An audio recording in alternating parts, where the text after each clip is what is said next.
At Yankee Stadium, there is a sign that says, Armitron. If you've ever been there for a game, you might hear someone say, what's an Armitron? To answer that, we have to go back to 1927. Eugene Gluck is born in Romania, right there. Everyone calls him Mr. Gluck. He walked into a room, the room lights up. Everybody knew something was special about him. Mr. Gluck was an exceptionally smart kid. He was a genius. He would read voraciously ancient Jewish books of wisdom. He's the wisest person I've ever met. He soaked up every bit of wisdom he could, which was good because he was going to need it. The year is 1942, and it is not a good time to be Jewish in Europe. His dreams would have to be put on hold. His whole family was brought here, and he was the only one to survive the first few hours. They made him dig.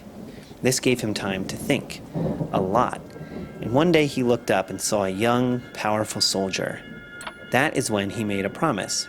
I am going to survive this, and I'm going to show you how human beings are supposed to treat each other.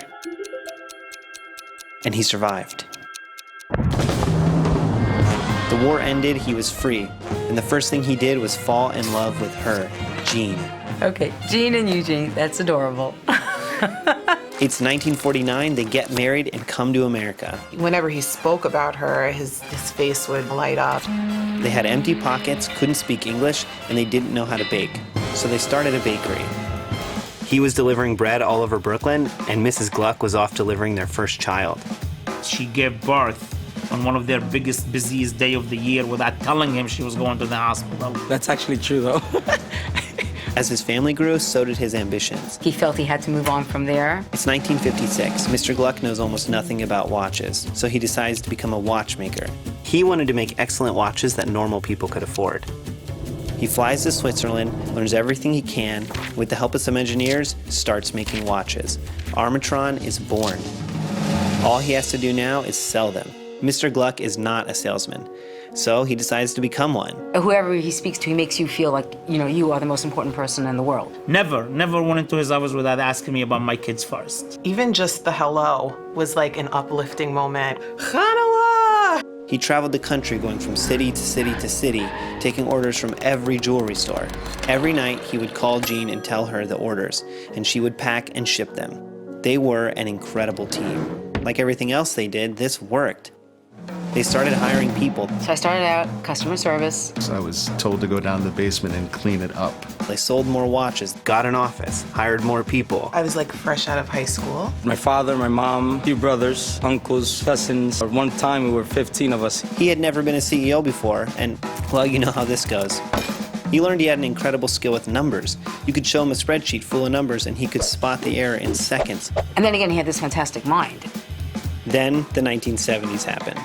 It felt like the future. Computers, men had been on the moon, and sideburns were everywhere. So Armitron got in on the future by creating one of the first LED watches. They sold millions. It was a big deal for Armitron. And that's when the disaster happened.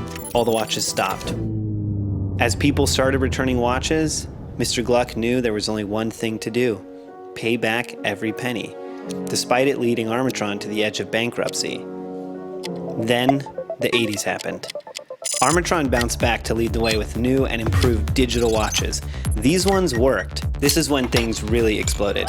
Bugs Bunny, Garfield, Monopoly clock, so many colors, so many styles. This isn't even a clock. Just kidding, it is. Commercials, magazines, celebrity endorsements.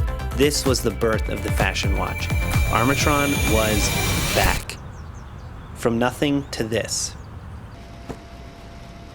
How did they do it? Well, love. He made a promise a long time ago to love people because he knew what it was like to be hated. But what does love actually look like? Well, it looks like this, an L. This building used to be a square. It blocked his neighbor's sunrise.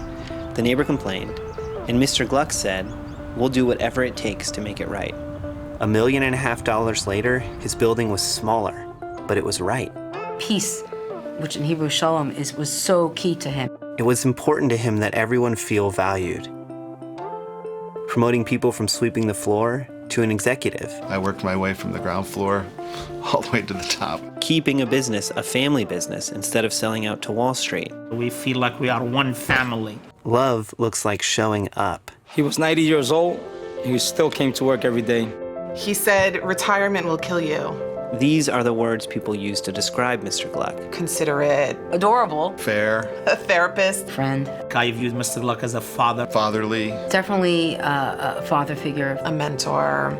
So to me, that was my father. His real superpower was making others feel valued. He just happened to make watches. And he loved to give. He loved to give to people. The perfect little vehicle for making people feel good about themselves. First time when we had the clock and the signage, sat down in our seats and someone behind me said, "What's an Armitron?" It's a watch. It keeps time. It's a lifelong fulfillment of a promise. Little pieces of legacy worn on millions of wrists. This is the story of what one man did with his time. What will you do with yours?